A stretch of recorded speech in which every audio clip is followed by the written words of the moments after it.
کہ اگر آپ سنبھال نہیں سکتے تو ہم آئیں گے، ہم سنبھالیں گے۔ ساتھیوں، ہم کیوں نہیں سنبھال سکتے؟ یہ ہمارا ملک ہے، یہ سرزمین ہمارے لیے پیارا ہے، اور کیوں آئے؟ غیر ملکی ملک کیوں آئے؟ آپ سنبھالیں گے، میں سنبھالوں گی، آپ بچائیں گے، میں بچاؤں گی۔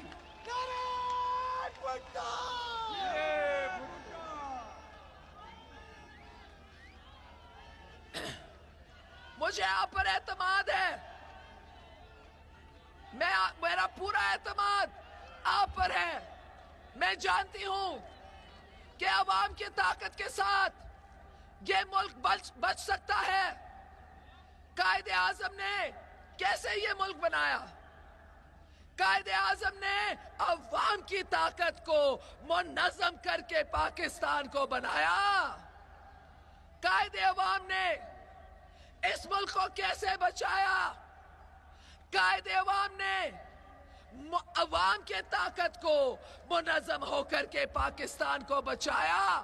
اور آج جب یہ دھرتی پکار رہی ہے کہ میں خطرے میں ہوں، بلوچستان میں دیکھو، شمالی علاقے میں دیکھو، ہمارے مسجدوں میں دیکھو، یہ دھرتی آپ کو پکار رہی ہے، مجھے پکار رہی ہے، اور اس لیے میں اس تاریخی لیاقت باغ میں آئی ہوں آپ کو کہنے کے لیے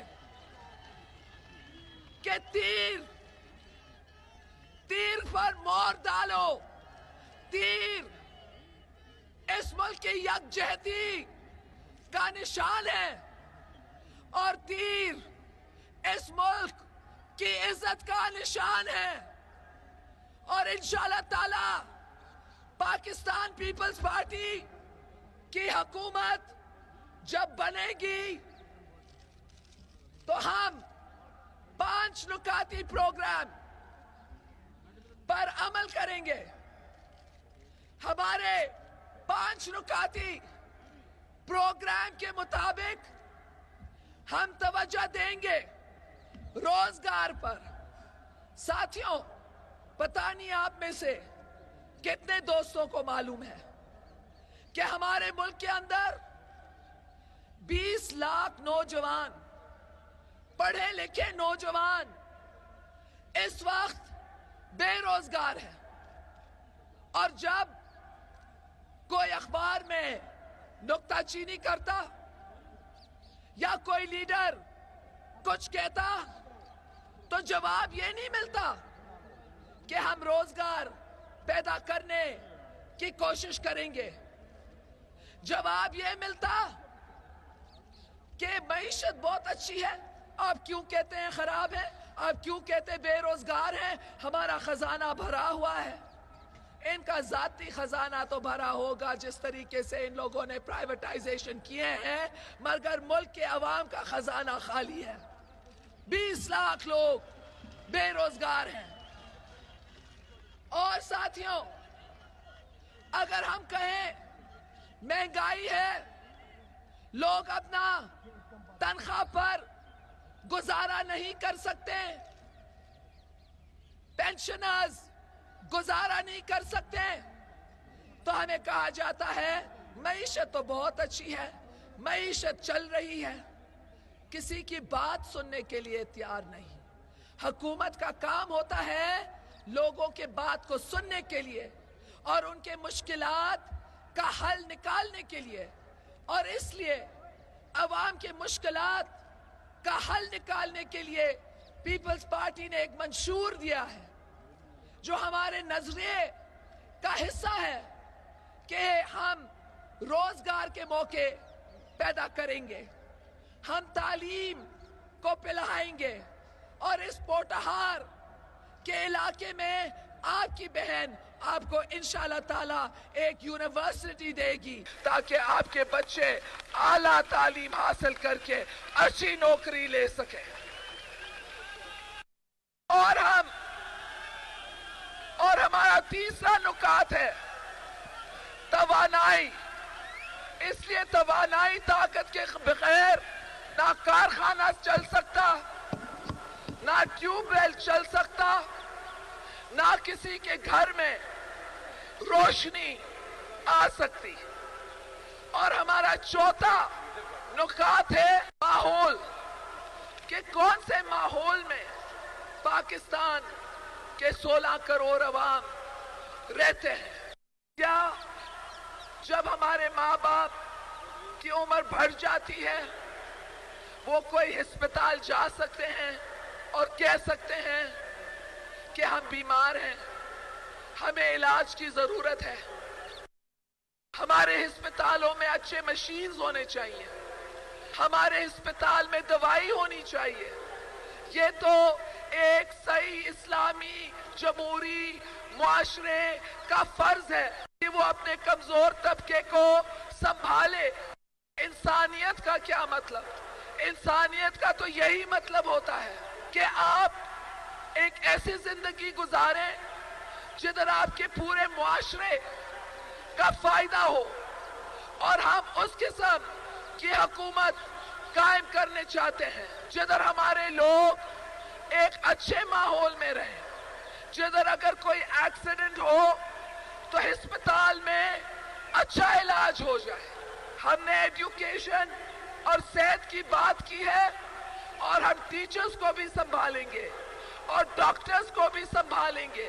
पीपल्स पार्टी के दौरे हुकूमत में हमने 1 लाख टीचर्स की भर्ती की, क्योंकि हम तालीम फैलाने चाहते थे, और वो 1 लाख भर्ती हुए टीचर्स को हमने सिखाया भी कि आप अच्छा तालीम कैसे दे सकते हैं।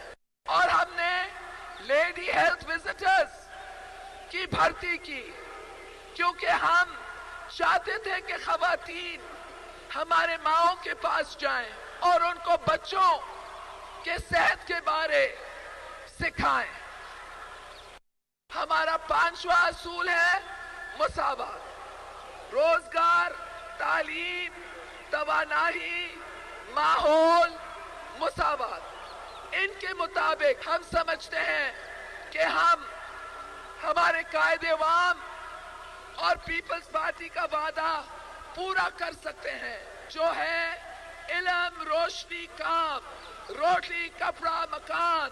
मांग रहा है हर इंसान, मांग रहा है हर इंसान रोटी, कपड़ा और मकान, इल्म, रोशनी, सबको काम। मेरे भाइयों और बुजुर्गों, तालीमी मेयार को बुलंद करेंगे और टीचर्स का मेयार जिंदगी को भी बुलंद करेंगे। पब्लिक और प्राइवेट सेक्टर में कारखाने और सनतें लगाएंगे ताकि अवाम को रोजगार मुहैया हो।